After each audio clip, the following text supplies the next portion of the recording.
Thanks very much to everybody for joining us here at Gross & Partners in Frankfurt. We're going to be looking at debt, financing, investment. So really interesting topics and fantastic to have everybody here. I'm going to invite Annette here to give us a quick welcome from Gross & Partners. Annette, thank you. I try to do it loud and clear. Good morning, everyone. It's wonderful to have you all here today. On behalf of Gross & Partner, thank you for joining us this morning. A big thank goes to Real Asset Media for organizing this event. Their hard work and dedication make gatherings like this possible. So thank you for your efforts. At Gross & Partner, we focus on district development and large-scale projects. We know that the current market conditions are tough. That's why events like this are so important. They give us a chance to connect, share ideas, and support each other. Whether we are talking to colleagues or partners, these conversations can spark the collaboration and innovation we need to keep moving forward. But it's not just about talking within our industry. It's also essential to engage with other sectors and stay in dialogue with political leaders. In Germany, we're facing a challenging political situation that affects the economy. Political instability is bad for democracy and bad for business too. To make progress, we must stay constructive and proactive, not just for our industry, but for the economy and our country. Let's use this morning to reconnect, exchange ideas, inspire each other. These discussions will help us face the challenges ahead together. Thank you again for being here. Thanks to the Gross & Partner team to make that happen, and have a nice morning. Great, thank you.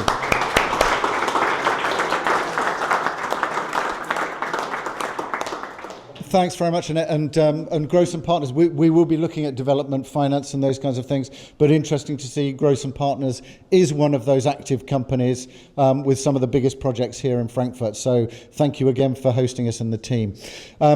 Let's start with introductions. We will begin with you here, Jürgen. Good morning. My name is Jürgen Helm. I'm head of senior debt origination for PGIM. PGIM is a real estate asset management platform, US based, and we are doing in Europe equity as well as debt, and I'm heading the origination team. I'm in the industry for now 28 years. I started my career together with Markus a long time ago, in a German real estate bank, and have a real estate banking and real estate investment banking background. Great. Anna. I think this doesn't work at all, right? It does work, but for the TV it works. It won't make it louder for everybody here, but it does work for the TV. So, okay, Anna Kreuter. I'm leading the transaction management team with Glas, who is the debt manager for different underlying assets, including real estate. We have over 350 employees now around the world, and act as escrow agent, facility security agents on different transactions. Great, Markus.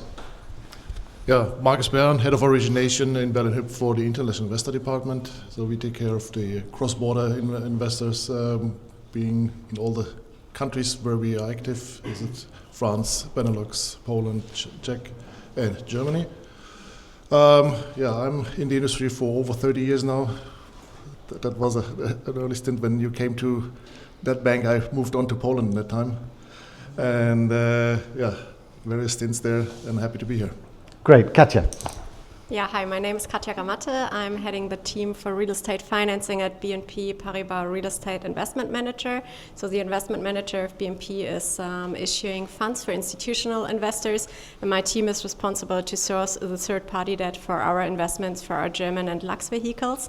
And I won't tell you how long I've been in this industry because that makes me look old. Philipp. Hi, my name is Philipp Ellebracht. I'm responsible for the business in Germany of Incus Capital. Incus Capital is a European private debt platform. We do only asset-backed finance, and we focus on real estate, infrastructure and renewables. And we are here to help the market to get back on track. Great. So really good, diverse, different views across the panel here, and it's designed to be an open forum. So if you've got questions, comments, please do bring them. No, I've got my own one. I've got my own one underneath, secretly hidden underneath my tie here. So I'm slightly sneaky in that way. So do please just raise your hand or shout out whatever is necessary to make sure that we pick up on your questions as well. Let's maybe pick up with whoever wants to start with this. But a lot of expectation that the tide has turned in the market, interest rates are stabilising. I suppose, how do you see the current market? And whoever wants to start first, pick up the microphone and we'll go from there. Oh, there's a lot of shyness, isn't there? I'd like to start. I think we sat here just a year ago and thought that it will be more active than just 12 months. And I think the assumption was that it was about to start Q1 this year. However, from our perspective, I think not very much is happening of what was expected. And we do see transactions, but really on a limited number and also on a limited size, so that all of the top deals that were expected to be there are not there at all, or maybe just a very minimum number. So I have to use that because I don't wear a tie. Hideout. Yeah, we had this speech last year said survive to 25, and then the other one saying do more in 24, and in between, I think lies the truth. There's some transaction happening, but we're still far away from a normal transaction market. It still will take some time to really get to some volume in these markets. Yeah, so we are a core investor and we simply see that the market is still out of balance. So for core investment, it's not working at all at the moment because the spread is still too tight between governmental bonds or alternative investments and core real estate, because real estate, as we all learn now, has also a little risk to it. And the risk premium is simply not sufficient enough at the moment.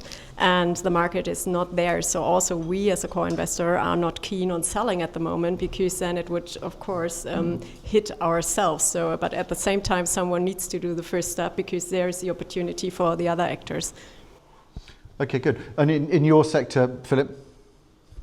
Yeah, well, I mean, we also see that we have far more forced prolongations than active refinancing issues. If we would have more refinancing opportunities, then obviously our part of the capital stack could provide to help with liquidity, but it is the market is, as you heard, I can't change the market, even if we are in a different segment, but the market is very dry at the moment, and we do see deals happening which you don't see in the media. I think that is probably a difference to what we have read like 2 or 3 years ago. Everything was in the media, and now the deals which do take place sometimes are very, very secretly taking place. But I think it doesn't drive the needle that much. We have some issues in not having enough transactions. Yeah, Jürgen, go ahead, yeah. Yeah, last view from my side, yeah, I think a lot of things I already said, yeah, but it's also a difference between different countries now in Europe, yeah, and the big two markets, France and Germany, are much behind, yeah. And it looks like that the evidence and the confidence of investors into going into the real estate market is much better in other markets, because market correction has done more rapidly, for example, like UK, and more confidence in the market. We already talked about the political environment where we are in and low growth in Germany. So it looks like that the German safe haven is not back. And that's why the transaction market is quite slow. What we see is that the market is still dominated by refinancing questions, yeah, but there's, I think, some improvements compared to last year. Okay, good. And Anna, maybe let's just pick up with you in terms of the conditions in the market. What are you seeing at the moment? We don't see a lot of change or increase compared to the last 12 months. However, we see more restrictions. We see maybe different rates on the LTVs. And also on the reporting side, we see different requirements for the borrowers who need to prove more what they are able to do with the property, or just how they can survive until 25. We were talking about extensions. Well, and we've almost survived till 25. So I mean, that's so that is a positive. Let's take that while we can. Let's just pick up with you. It would be interesting, Katja, just to get your perspective, I think, because obviously last year there were, debt wasn't accretive, particularly for some investors. Obviously difficult to get as well. Has that changed in terms of your perspective on debt as a business and you using it to finance new acquisitions? What's the situation? Well, it hasn't changed that much in terms of refinancing, honestly, because all banks, or let's say the traditional lenders, and that's for our core business, are mostly the banks and not necessarily the alternative lenders. But the traditional banks are all really keen on doing business, and I think you just started nodding, right? But business is more defined as super core. So every core property that has a little scratch on it is already punished with not necessarily a pricing tag, but with restrictions in terms of LTV or more tough conditions in any kind of structural elements. So you start seeing requests for amortization again, which has been out of the market for like 10 or 12 years, stuff like that, distribution stuff and all of that. So it is possible to get the liquidity, but the conditions have changed. And on new transactions, I would say it starts to be easier again, because the transactions that we are looking at are, of course, super core. So everybody is happy to do that. Okay, good. And because we're sharing one microphone, if anybody has something to add on that, just grab it after the next person has spoken so that we can keep the flow going. Markus, it'd be good just to pick up with you on your perspective there from the banking side. I suppose, is everybody just looking at core? What's the situation there? Well, it's obvious if the market is tight and you have relevant changes ahead with all these ESG matters which still are lingering about. When cash flow becomes tight, when you start to look at more conservative structures to make sure that you're in line with your credit policy and also in line with what the authorities want. No? All the banks in Germany have gone through an on-site inspection. Not only have they looked at the reporting like in the previous years, but this year they were really going into credit decision making. They pulled out deals and analyzed all the transaction, and there will be some outcome which will limit the lending possibilities for the banks or make them more restrictive. And that in a term where in 2008 it would be appropriate, where banks were scrutinized in the market, but now this crisis is not banking made. That will further have a negative impact on the markets itself, or give more opportunities to guys like you, Jürgen. Okay, good. Will it give you opportunities, Jürgen? It depends, yeah, but no, I think there's very different type of interest in debt in the market, yeah, and Philipp, interest is different to our core product, for example, and the problem is a little bit, everybody is chasing the same deals a little bit in the market, yeah, that's the problem, yeah. Beds and shares, there's a big buzzword in the market, yeah, everybody likes that type of assets. Office is getting much more difficult, at least the B and C located office stuff for the refinancing and acquisition financing. But the good news is that, first of all, the banks are not in bad shape, they're in good shape, I would say. And secondly, where all alternative lenders are also more interested in debt financing, yeah, dry powder, 20 billion roughly on the private debt side for Europe, not allocated to deals at the moment, so there's some money left which has to be deployed. But the problem is a little bit, everybody is chasing the same stuff, yeah, and everybody prefers new acquisition financing compared to refinancing of others. So, but I would say it's in principle quite a good market, yeah. I would like to add to it. I mean, personally, I think the atmosphere is far too good when everyone is talking about how good the situation is, because ultimately, let's face the reality, the transaction volume is so down, it's clear that everyone is fighting for those little deals being around with giving the best margin ever. So I wonder how the faces would look like if we would be back at, let's say, 50 to 70 billion transaction volumes. Yeah? Would we have enough capital then or not? I mean, this would be interesting to hear, because obviously now it's easy to hand out senior loans if you have so little transaction volumes. Yeah, that would be interesting for me to understand. So that's great. So what we'll do is we'll have, this will be team 1 with the microphone, and that is team 2 with the other microphone. Excellent, good. So Markus, let's pick up a little bit in terms of some of the, I mean, you were mentioning some of the challenges in the market, but let's drill down into that a little bit. So what are you seeing as the challenges now and going into 2025? Well, it's similar to what Philipp just said. Everybody's chasing the same product, and if it's super core, super safe, there's a high competition and a low return on it. And on the other hand, there are situations out there where you don't want to be land financing development without or spec developments or whatever. You won't find a bank at the moment to go down that road. So in between, you might need to find your income, and that's always a bit a decision making on how far you go down the risk curve. At the moment, it's rather conservative, but maybe then when more money is needed and more returns are needed, that will ease a bit. And you mentioned a little bit about the regulatory side, for example, and things have changed. You know, the regulation is then for a situation that was post-crisis, if you like. What's your sense of that now? Is that going to be restricting lending? Is it going to be making lending more expensive in 2025? It definitely is. It's not only the on-site inspections, which have been through all the banks, and looking at the decision making and looking at covenants and how they are met and how the contractual situations are really pulled through or not, and if it's always waived like in 2008, or if it's contingent, there will be more restrictions coming from that side. That is clear. On the other hand, Bail 4 will take impact, particularly for developments. So there's way more risk-weighted assets needed to underlie on each construction loan.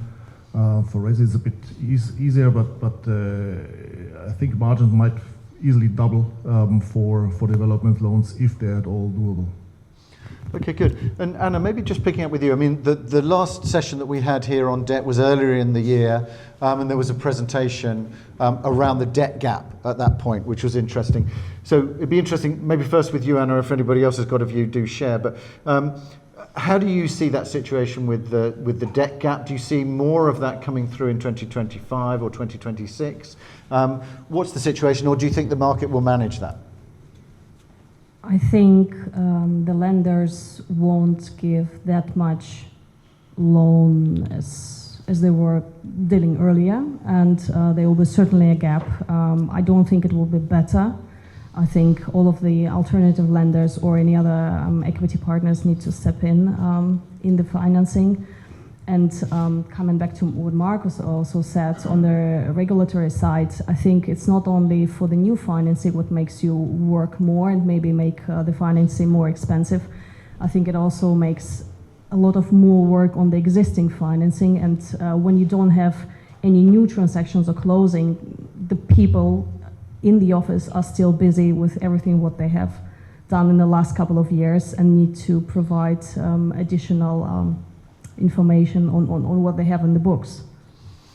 Okay, good. And is the alternative, I mean, are the alternative lenders a solution to that, Jürgen, or not? Or is it, again, is that not a situation that, you know, you mentioned everybody's chasing the same kind of safer deals? Yeah, I think it depends always, yeah. So the funding gap is there in many deals, yeah, and sometimes it's closed by different measures, yeah.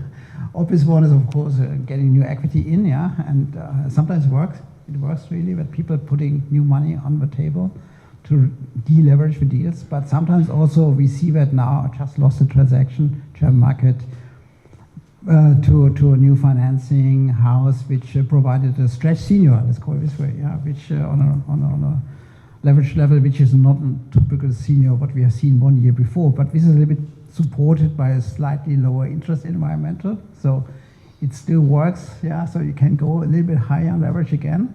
But the big question for me is what is happening to always roll over deals in the banks, yeah, kick the can down the road, happen a lot, and the biggest question for me in the German market is how to cope all with these development financings which are stuck and no exit seen, yeah, and I don't see if exit is coming so quickly because core buyers are not so strongly back. The core buyers have not so much money at the moment, are not willing to go into the market again, and the price expectation of many financing or many deals in the market are still, I would say, challenging to get there again, to get the exit right. And so let's see how the lenders are coping with the situation. Yeah. And I mean, it's interesting that because it sounds as though the solution is to put more equity in potentially. So how do we see this actually being resolved? Is that a question of, I guess, both, or particularly the investors being more rational about what the value is and accepting that they're going to have to take a hit on it? How do we see this being resolved, I suppose? Is there a resolution to it that we can see in 25 or 26? That's looking like no, isn't it? That's if you want, from my perspective, it always depends, yeah? Okay. Yeah? If you have a situation where a fund has no more equity left, yeah, what should you do?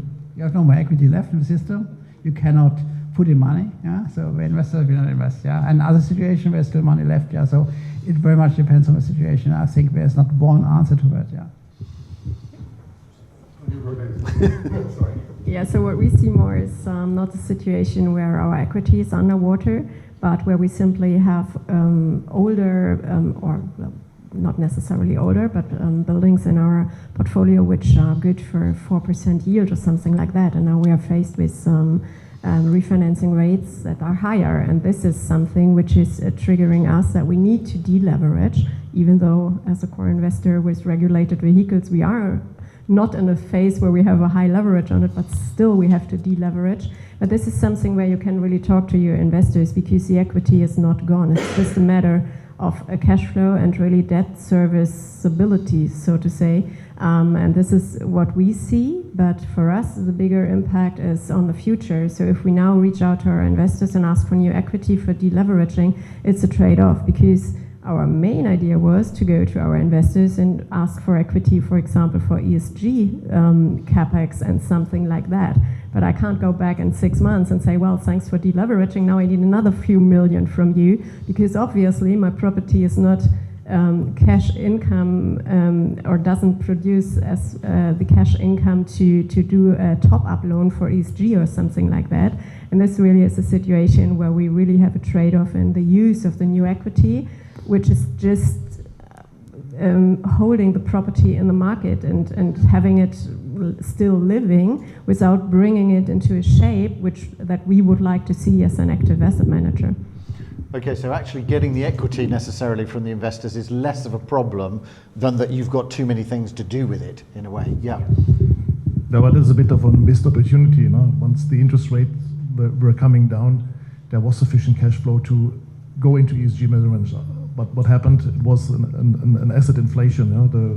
The yields went down, properties were sold, and now we face the situation where the interest rate is higher again. It's not a high interest rate environment at all, but compared to what those assets have been trading at, it's just too much, and that's when it gets tight, and then there is no money left to do those investments. Again, missed opportunity. When interest rates were at 1-2%, there was a lot of opportunities there to do these investments.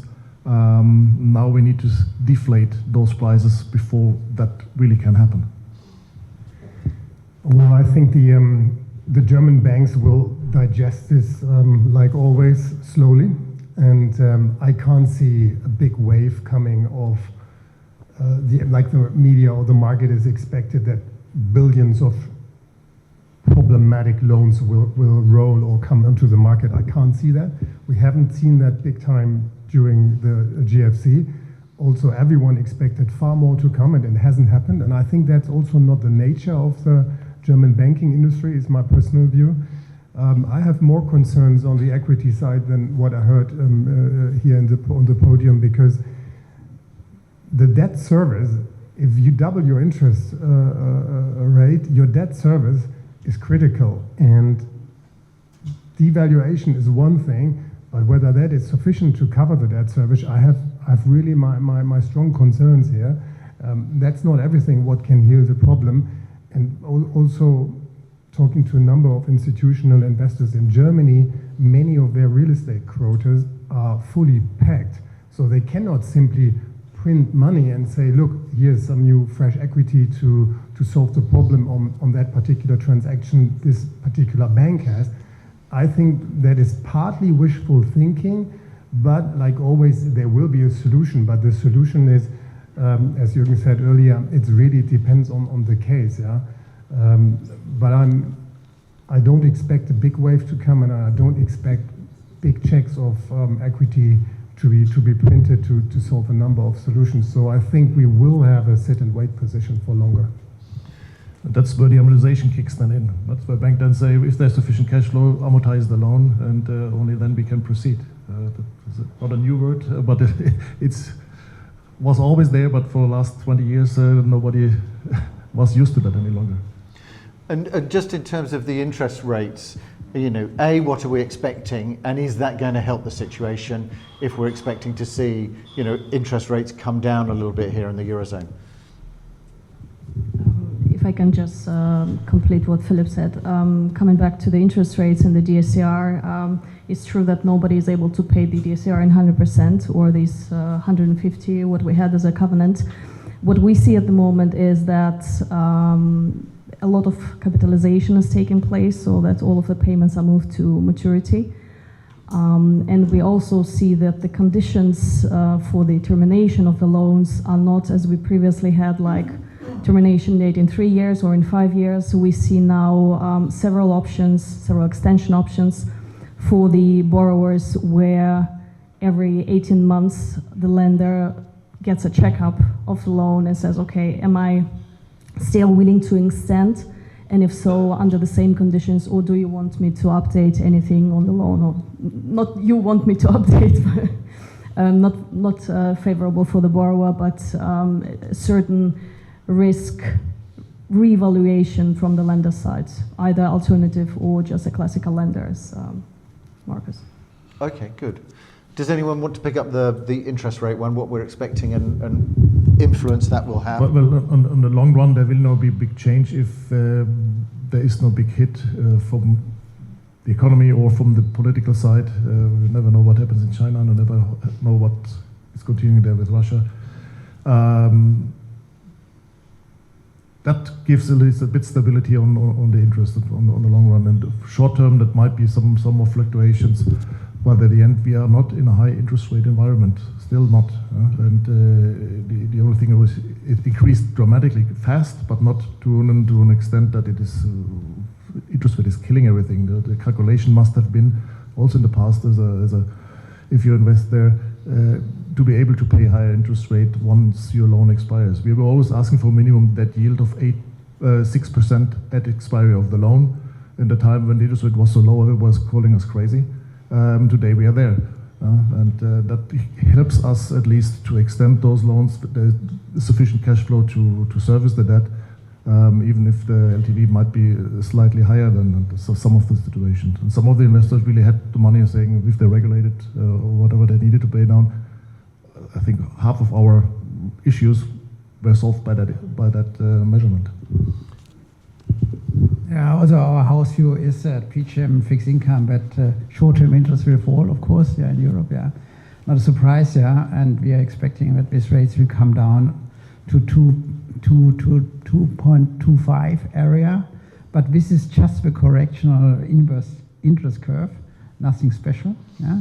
And I think real estate is a long-term business, and I would say the long-term swap curve is much more important, and our base case for US is US will stay above 4%, and in Europe we stay somewhere on this levels where we are, perhaps slightly 10 basis points, 20 basis points down, but we don't expect that this comes down much further in Europe, and this is our base case at the moment. So I think what we have seen already on the interest side the last 12 months, it helped already because the interest came down to some extent, but to have so much hope that this market gets much better by interest correction, I would say it's not an easy assumption to take to take a business case forward, yeah. That's just me being wildly optimistic by the sounds of it. And does that mean, I guess, that we're in a new, this is now where we are in terms of the debt financing, and so the market has to get over the issue that it's got of legacy loans in a way and just move forward, and this is how it's going to be going forward? I think we have to sort out some stuff, yeah. I would say. Yeah. Still, yeah, and there's still a lot of loans of books of lenders which are not on the right leverage point, yeah. So, and we have to cope with that for the next 2 years, yeah. Some points are helping. We see in some asset classes still some increase of rents, which is good, helping the cash flow. Yeah, but I would say the kick down the road strategy of many banks will be tested next year again. Yeah. I mean, what's going to happen if you look at all these core transactions taking place prior to the war? We have seen multiples of above 30. Now we are talking probably multiples, market will tell, but for core commercial, let's say offices, maybe 22. Looking into this round, nobody's, maybe 23, no, but maybe 22. So we have lost a lot of value. I'm not sure how long you can kick that down the road. You have to, but this is fundamentally out of balance, let's face it. And there needs to be solutions. Some will definitely take place, but maybe banks accept higher LTVs when they refinance it, because those assets are strong and good fundamentally, but the value shift is too dramatic. So I would hope there are some opportunities in the market for some of us at least, but I can't see that in a wide wave happening. And does that mean that people will, that will need to take a fundamentally different view on risk and those kinds of things? Philip, what's your sense of that? You mean going forward? Yeah. Well, I think we have now a time where people paying attention to risk again. That's probably has been quite negligent taken care of in the past. And everything is getting priced fairer. Yeah? That's how I see it in the future. But if you look now on these little deals, which we had earlier discussed, yeah, and people are, or banks in particular, all the direct lending market is going actively through those small amount of deals.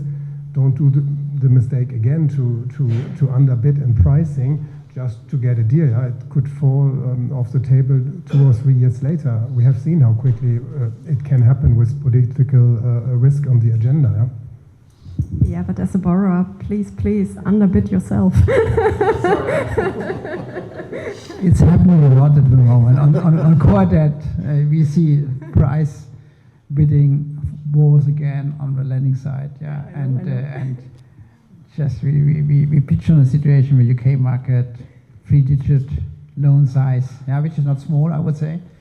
And in the first round, 15 bidders showed up. Yeah, 15 lenders want to do a deal, and only one can do a deal. Yeah, so it's not too bad for new senior debt financing, but the problem is old senior debt financing. I know. Because the old senior debt financing, as Philipp said, is all out of money, more or less. Yeah, and we have to cope with that.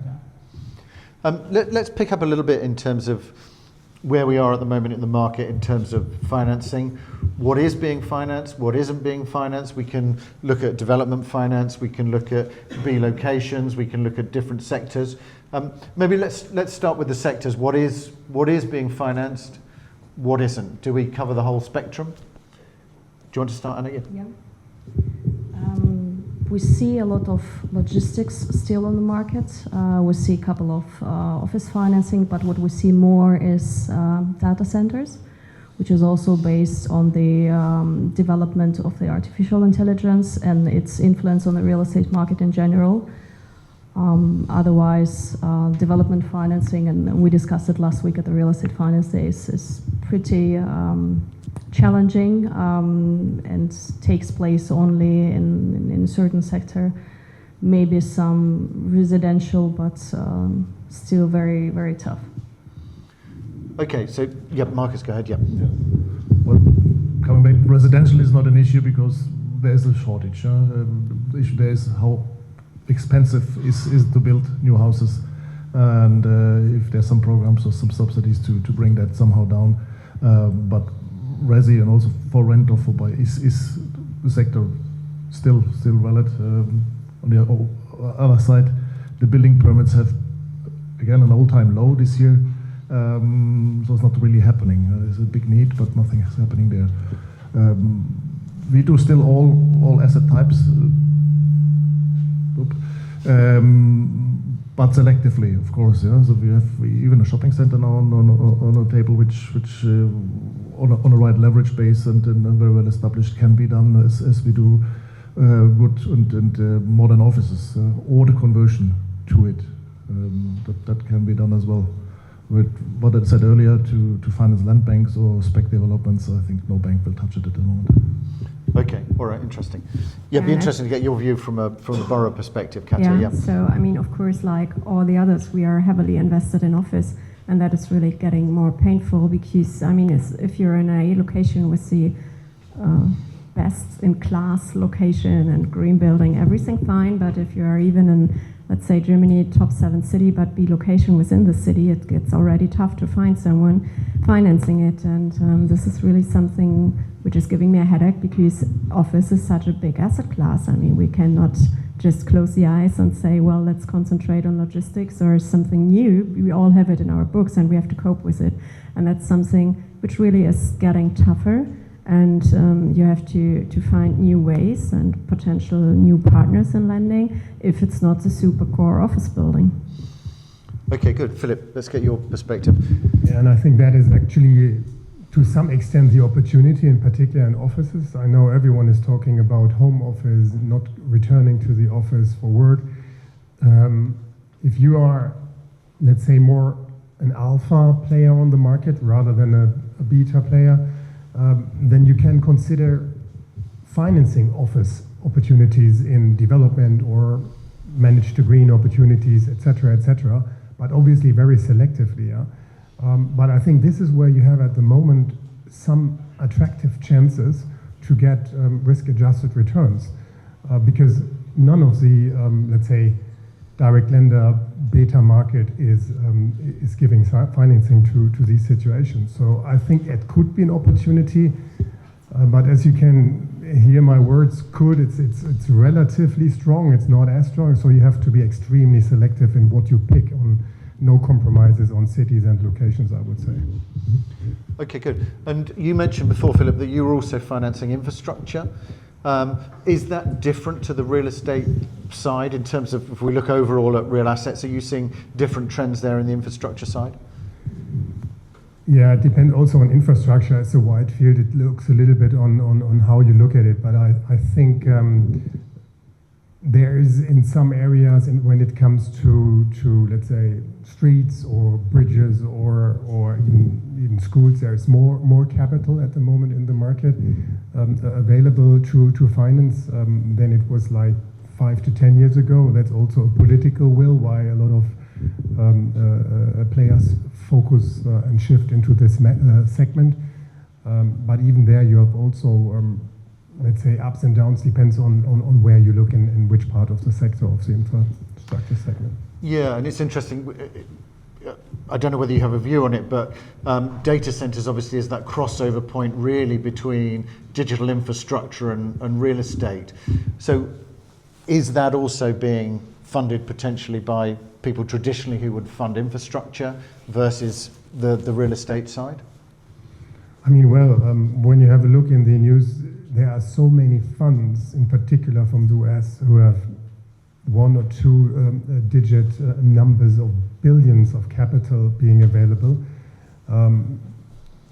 If you look at the large data centers, they probably also have costs to invest for just one data center of in excess of 1 or 2 billion euros in size.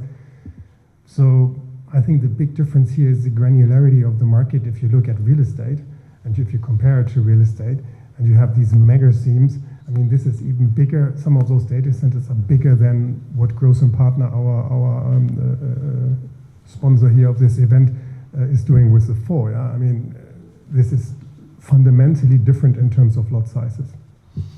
Good. Jürgen, did you want to pick up the sector side from your point of view at PGIM? Yeah, so in principle, we are open for all asset classes. But there's always a but, yeah.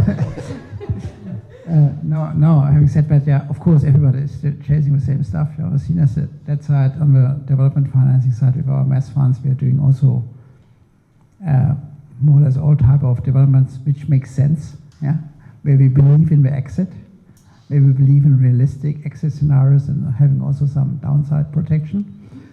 But I would say the problem is really for the industry that everybody tries to do the same.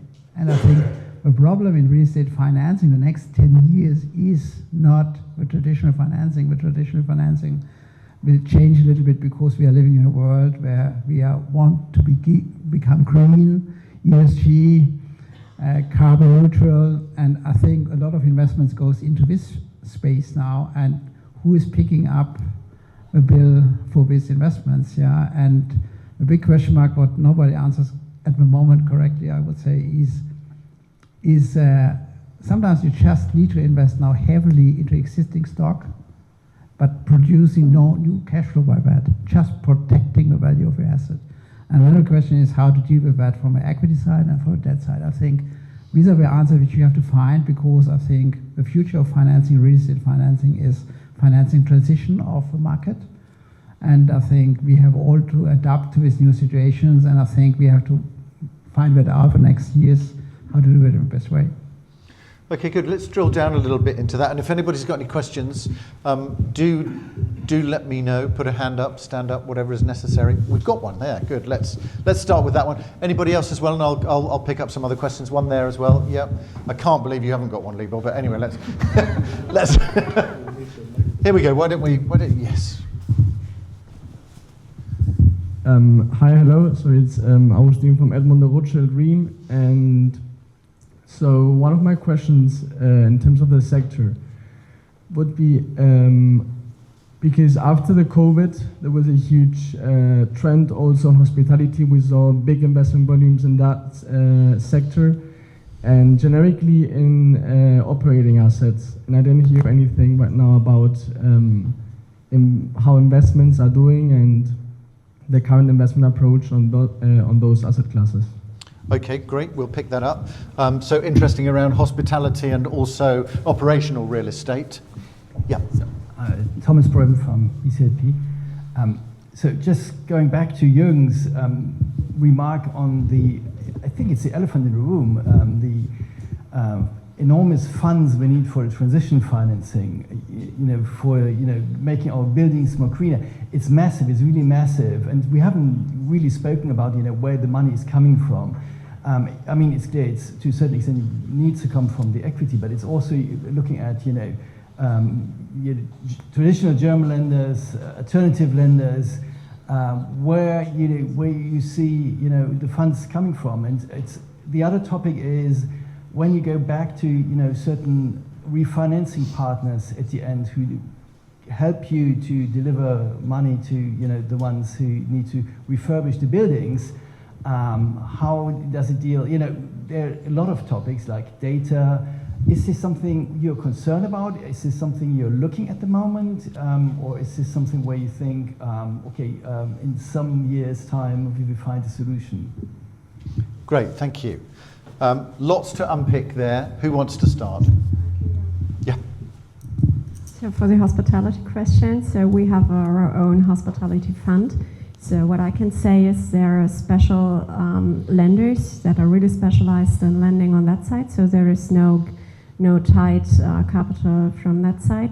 But what we also see is that the investment market is quite tough there, because at least in Germany we have the situations that, given by all the governmental framework that we have, the operators are strongly under pressure, and we really have to do a whole lot of work to keep our assets going, because we have to, one operator is going into insolvency, we have to find a new one, even though we have such a big demand from our demographic shift that we have.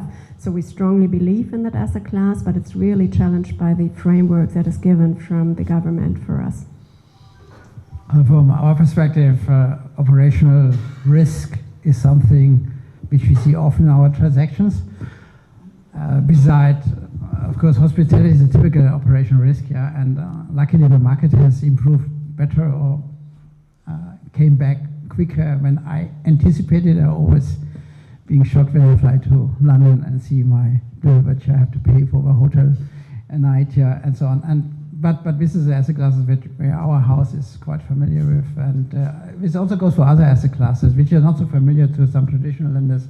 We are, for example, actually strong in self-storage business, which is also operational risk, and but we are US house and US self-storage is quite established asset class, So I think lenders have to work a little bit more with operational risk in the future, because this is important and increasing asset class, I would say.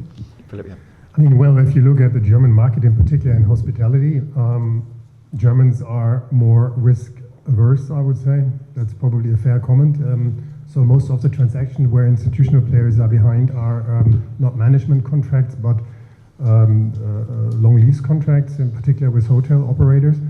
I think that operational risk is not as favorable in the market as other alternatives.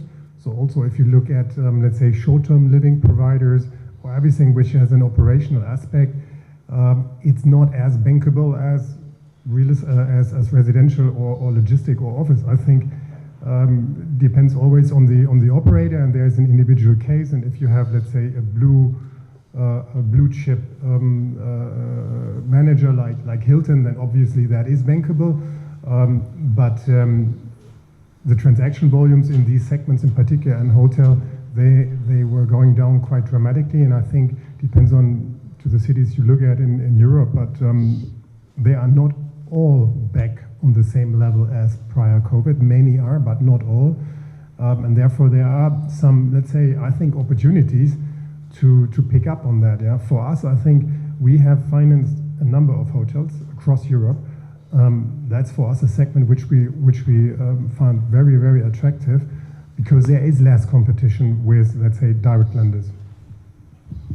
I have to apologize, I did a wrong translation.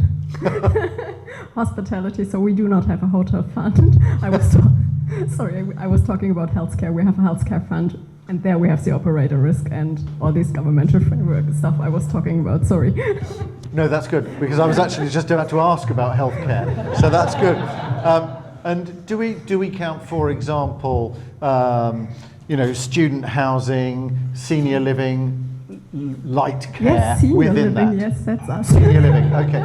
And how is the funding situation in terms of senior living as well?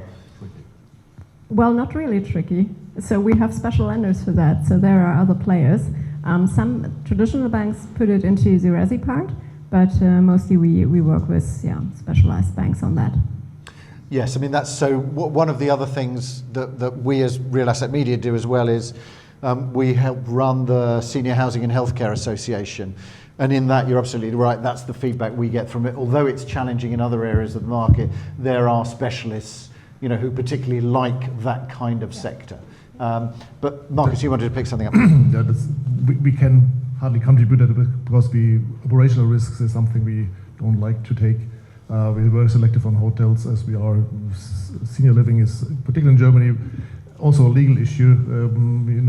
The operators they have issues to get staff. Some of them went bust, and then you have an asset which is not on a core location. What do you do with that? So the usability of those assets, if they don't work, is tricky, and that's why we at the moment don't have a clue or don't get our things around it to go that way.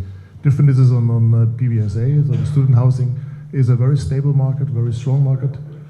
This is an operational risk, but you have here more, and even through COVID, increasing interest rates and increasing rents, and so this is performing quite well, and that's why but that is more like we treat it more like a resi than like an operator. Okay. You can, and then we have to get on to ESG, otherwise we'll be... Okay. On operational risk, I think operational risk is more asset classes the case when many people think, retail is an operational risk asset class, full stop. Because these guys making money with sales in the asset, and so I think it's not the case for resi, it's not the case for office, but all the other asset classes, in some respect, also to some extent, logistic is some operational risk sometimes, So, but I'm just saying that, Then coming to the ESG point, it was a buzzword, I think, pre-COVID or when everybody's on ESG, that it is today is a normal assessment of every risk, of every investment, of every loan we are doing. That's an integrative part of the analysis, as it is KYC, as it is money laundering, as it is all kind of compliance with legal requirements. It's there, and we need to see. We measure performance. We have also provided a product to say we have a transformation loan. At the end, the cash flow must be there supported. If the cash flow is not there, then it will be tricky. Once in a while, an old building will be vacated. If the budget is right and the perspective for the new tenancy is okay, then we can kind of redevelop that thing out. But that requires as well good equity, good sponsors behind it, and that this is supported.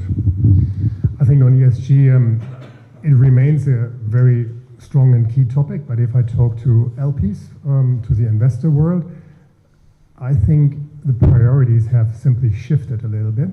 They are now focusing on their existing portfolio, finding out whether they do have financial problems. Yeah, they look on returns, so returns are far more important than they were. So these priorities have shifted a little bit. I think that's very obvious to see in the market, as we probably also see in the political agenda at the moment. So that's kind of a mirror, at least in Germany, I would say. But nevertheless, I don't want to talk that topic down, don't get me wrong. But I think the focus is at the moment, have a look in your books. Where are the problems in your books? Can you solve them? And focus on providing returns. Yeah? That is, I think, the essential bit of the last at least 2 years. Yeah, absolutely, but I think thereafter, when this has been done, the transition needs somehow to start, and then we have these open questions, because like Jürgen said, I mean, doing a transition doesn't necessarily mean that you have a stronger cash flow or a higher value at the end. You're just holding your property in the market sometimes, and that's really the question. I mean, there are also others, so it's of course not a recipe one you take to the other one, but that's really an issue if you don't really increase your value or your cash flow, but have to invest just to keep it on the level that you get to have your returns. Yeah, and that's really an issue. And I feel strongly that the first movers to start this transition has to come from the equity side, honestly, and then the debt financing will follow. And obviously, if you're putting capex in, but actually that's not going to affect the valuation, but it is going to affect the valuation down the line because nobody will rent it. But at the moment, how easy is that to put into a metric for lending for a bank, let's say, lending even for an alternative lender? Because often it reflects back on where the value is. And therefore the idea is that you put that value in, and therefore there's got to be a return on it. But in this case, the return is that the building is still going to be lettable and usable. So how does that work, and does that mean we have to rethink that somehow? Well, either you have sufficient equity to bring it up and keep your assets stable, or you sell it then at a price with a loss, and somebody else picks it up and infactures into his calculation, investment calculation, those measures which need to bring that investment up to modern standards. Okay, so this is an equity need, from your point of view, equity need to do that. That's not a financing element. Well, the financing follows. No? We're only we're only riding shotgun. The driver is always the one who says where it goes. If there's no one driving, we cannot finance either. So we always follow those who invest. We can assess that risk. We have specialists in house which can determine how that is. But at the end, the equity or the investor themselves, they need to make their choice and need to make their decisions. And Katja, are there preferential rates available for green financing, for transition, for those kinds of things? Is that something that is there in the market at the moment for you? Unfortunately not. So when all this ESG started, we were all kind of in a good hope that this will come, but turns out that the green bonds have just a very small green yield, which is then, if any, which is then mostly eaten up within the bank, but it's really a small one. So on the lending side, we don't see something which is that significant that I can say it's completely bringing the bank into the pole position. So it's maybe, let's say, 5 bips or something like that, which someone else can maybe meet without naming it a green loan. Yeah. It's more the other way around now. These incentives were given when the market was not there, when the first green bonds were established, and it's how to incentivize the borrower to do that, give all information out, then you give it 10 bits margin discount whatsoever. The green stuff is standard today. What you have to pay at the moment, if it's not, is a premium. It will be more expensive if it doesn't comply with it. So that is the incentive then to do. Maybe just one remark, just to give number to the elephant in the room, because I think it's still an elephant. Looking at the response of both of you. So in the Draghi, or also in your year report, they estimate, the investment volume they need in Europe as to 700 billion euros until 2030. So we are talking about 700 billion euros, and we are standing here and thinking, where are the funds coming from? And it's equity is not available, it's on the debt side. So this is something we need to think about. I mean, that's not the place, but it's quite interesting to see, how you look at this. And there is the elephant, this 700 billion euro elephant. Yeah. It's a huge amount what you're saying, Thomas. Yeah, but I think it's really a challenge, to be honest, from my perspective. Yeah, I had a call yesterday with our global head, and we discussed that point because we are seeing now more financing requests in a combination of acquisition financing and capex financing tranches. Yeah, and we are not the best in class in that at the moment. Yeah, and we said we have to adapt to that because this is the future. We need to do more capex financings when it makes sense, but in the other way around, also when you pick up an older asset where you need this capex to get it, just keep it in the market, as Katja said, yeah. The problem is that the current valuation might not work for that because you don't create too much new cash flow. The current valuation is already on a relatively low cap rate. And then the question is what you already see sometimes, that people buying now this stuff in a distressed situation, buying that with at the moment with discount over real market value, and when it makes work, it's getting working again. Yeah, but so I would guess that a lot of assets we are seeing still too high book values at the moment, and this needs to be also part of a correction to get all these things done. Yeah. Okay, good. I know there was a question here as well, wasn't there? Thank you. Good morning. I'm Daniel from Glass. My question for the panelists. During the last 2 years, we have seen the German economy is in a technical recession. Have you seen any decrease of number of deals, the volume of transactions in your books? And whether yes or no, what is the strategy for the next year? Thank you. Great. Does anybody else have a, yep. Any others while I'm on the road? Hi, Isaac Thomas from Cardinals Real Estate. We do project development advisory. So my question was obviously based on him in terms of German economy, but I just want to rephrase a bit back based on what happened after COVID and then the high interest rates. And then one question we faced, we saw inflation going really up and then it come down. And then we didn't see rents going up that much. And then what we saw was on projects where CapEx was really going up in terms of development costs, in terms of financing costs.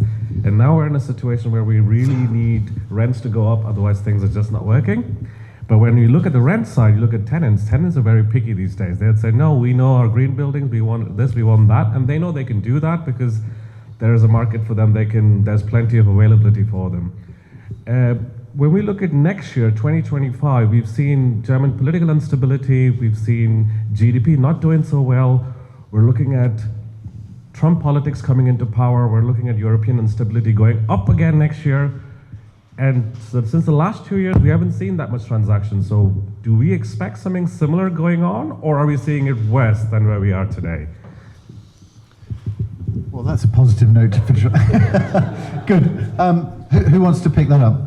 Well, I mean, on the rental growth, I tend to disagree slightly. Depends a little bit on where you look to. But if you look at residential, I mean, the residential rents for newly constructed houses, I think, have grown dramatically in some of the German cities where people really have difficulties to afford. I mean, there's everything, let's say, in the greater area of Berlin, for example, rents are going up to over 20 euros sometimes, and that is for new constructed residential, and that is what I can't see, so where I slightly disagree.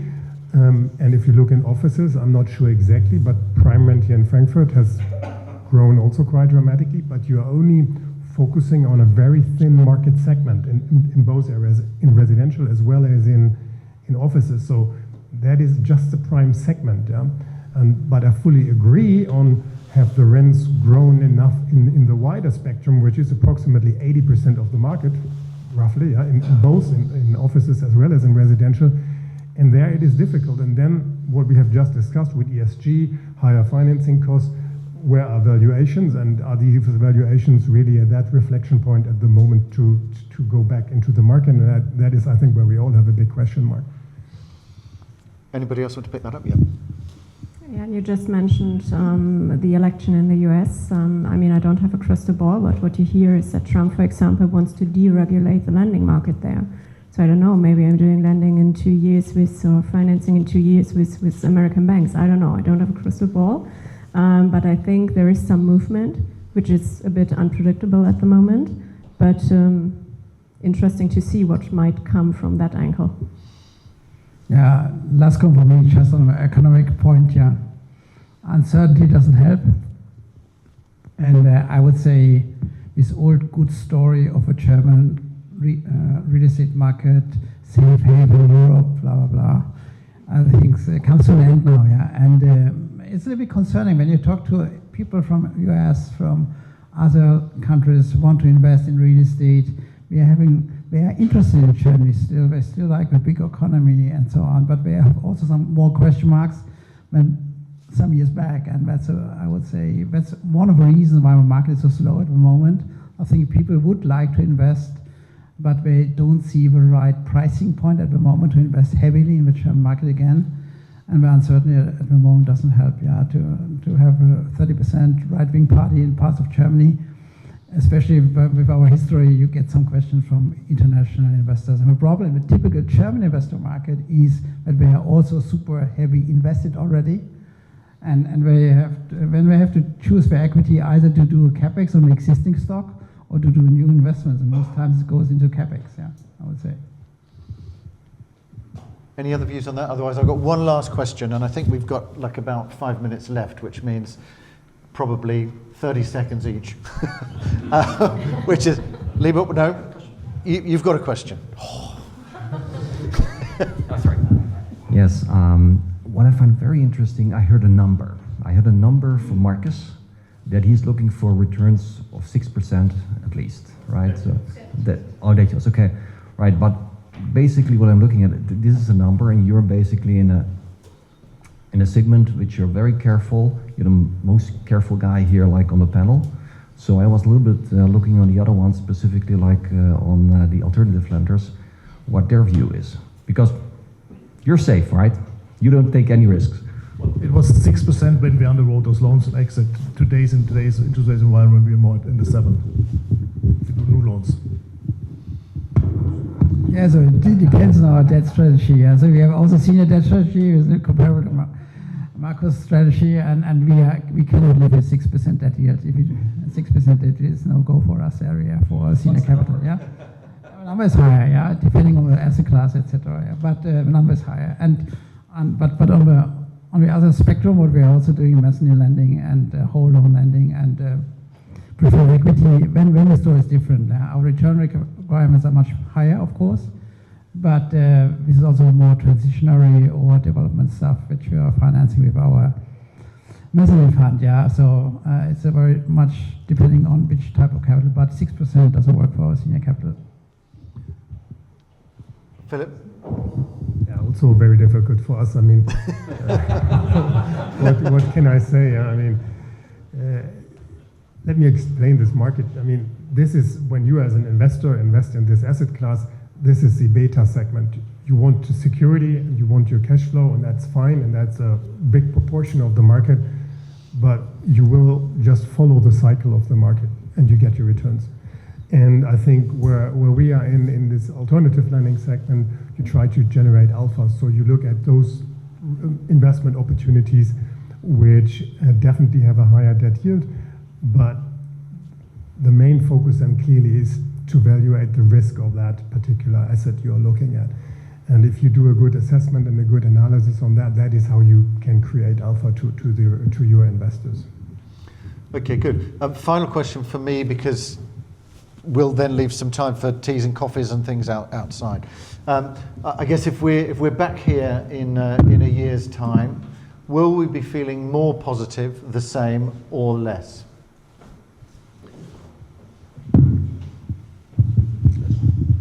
I think at least for the political environment, we will feel for Germany better, because it cannot get worse. Okay, that's just sort of, yeah. And from the international politics, well, we need to see and need to be more focus on ourselves than being dictated by someone else. Okay.